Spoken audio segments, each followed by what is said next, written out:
All right, so let's go about setting up CodeCommit. Now, there are some security and IAM related prerequisites. First of all, you have to have an IAM user to access CodeCommit. And you have to have an access key and a secret access key associated with that IAM user. So let's first go to IAM. And let's go to users. And I'll just use an existing user, and you can certainly create a new user. I'll use Craig Admin. Let's click on that. Let's go to security credentials. And what I'll do is I'm going to create a fresh access key and secret access key. And I'll go ahead and download those. And I will delete the old access key. All right, so that's prerequisite 1. We have a user and we have an access key and secret access key. Now let's go to permissions, and we want to add permissions. And what we want to do is attach an existing policy directly. So we're just attaching this policy directly to the user Craig Admin. So this is an inline policy. That's a little bit extra security. Right now, only Craig Admin would have this permission. And we can do a search for our CodeCommit policy. And this looks like the policy we want, AWS CodeCommit full access. So let's select that policy. Let's click Next, Review, and Add Permissions. Now the next prerequisite is to have Git on your local machine. So you would install Git if you don't have it. Our previous lesson was focused on Git and GitHub, so we should have it. If you do not have it, go to Git Downloads and download the latest version of Git. All right. Now what we want to do next is set up HTTPS Git credentials for CodeCommit. And this still takes place, as you probably expect, within IAM. Now, here's the catch. Right now, I'm signed in as the root user. I want to sign in as the user that's going to work with Git, and that is Craig Admin. What we want to do is go over to the dashboard, and here's the IAM sign-in link, and that's for your regular users. Let me sign out. All right, so I'm going to sign in as Craig Admin, and let's go over to IAM, back to users, Craig Admin, and let's go to security credentials, and notice here we have SSH keys for AWS CodeCommit. And scroll down just a little bit more, we have HTTPS Git credentials for AWS CodeCommit. Let's generate. And here's a key point. You cannot choose your own username or password for Git credentials. And let's just read through this. IAM has generated username and password to use when authenticating to CodeCommit.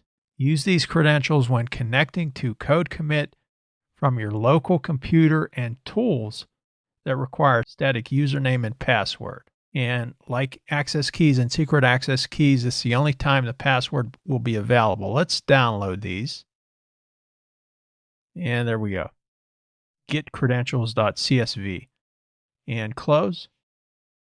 All right. And finally, let's connect to the CodeCommit console.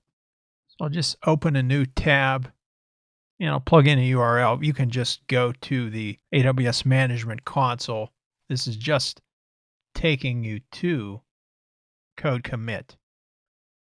All right, so now we're ready to create our repository. So let's click Create Repository and create. Repository successfully created. So looking at our diagram, these first two steps have happened. And connection steps. And this is some of the prerequisite stuff that we've just done.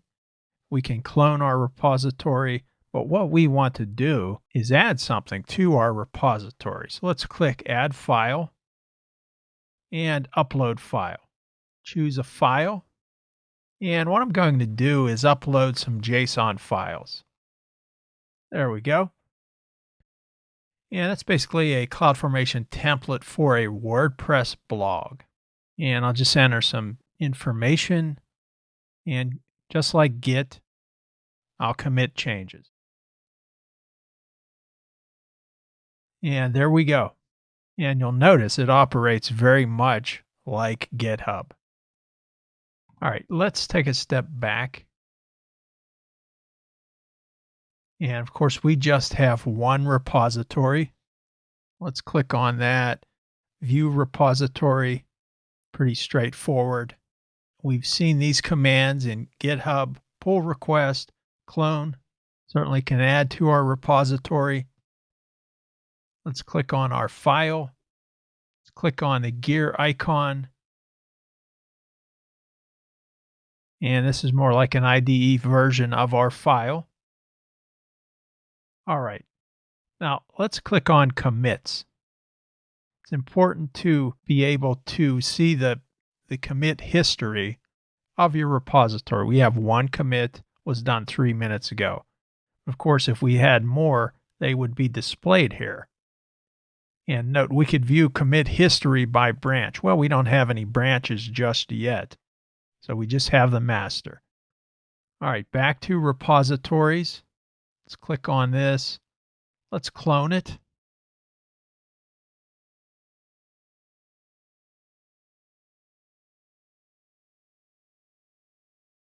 And create.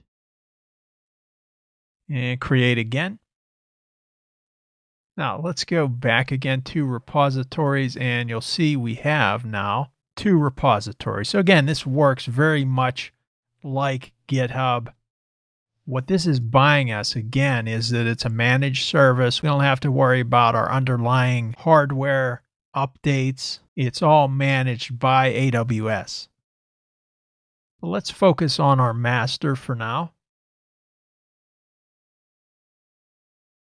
And over here on the navigation pane, let's do a pull request and create.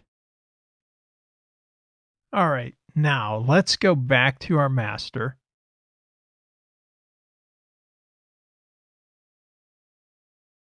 And let's create a branch. So let's click on our master, click create branch.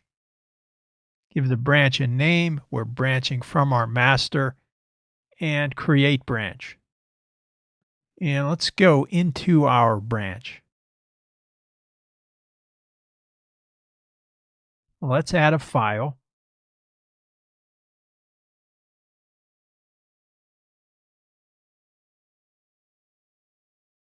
Again, I'll just add a JSON file and commit changes. All right, so our branch differs from our master. So let's click compare. All right, they're mergeable. There are currently no conflicts between branch demo and master. You can close this pull request by merging it in the AWS CodeCommit console. All right, scrolling down, it shows our new file, and we can create. And there's our pull request. Its status is open. Let's say we've reviewed these changes among the team, and everybody's okay with this change. We can go ahead and merge. If we wanted to close the pull request without doing a fast forward merge, we would click here. But we want to merge, so let's click that. Are you sure you want to merge pull request? Yes.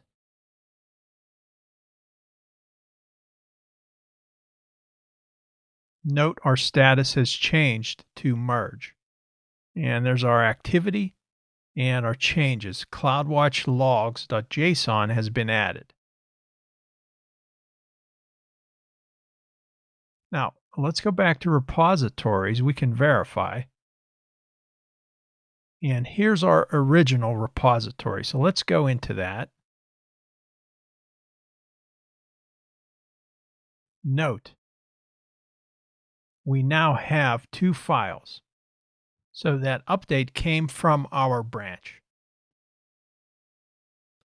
So that's a look at configuring and working with CodeCommit. The nice thing is, if you have experience working with Git and GitHub, this is very, very straightforward.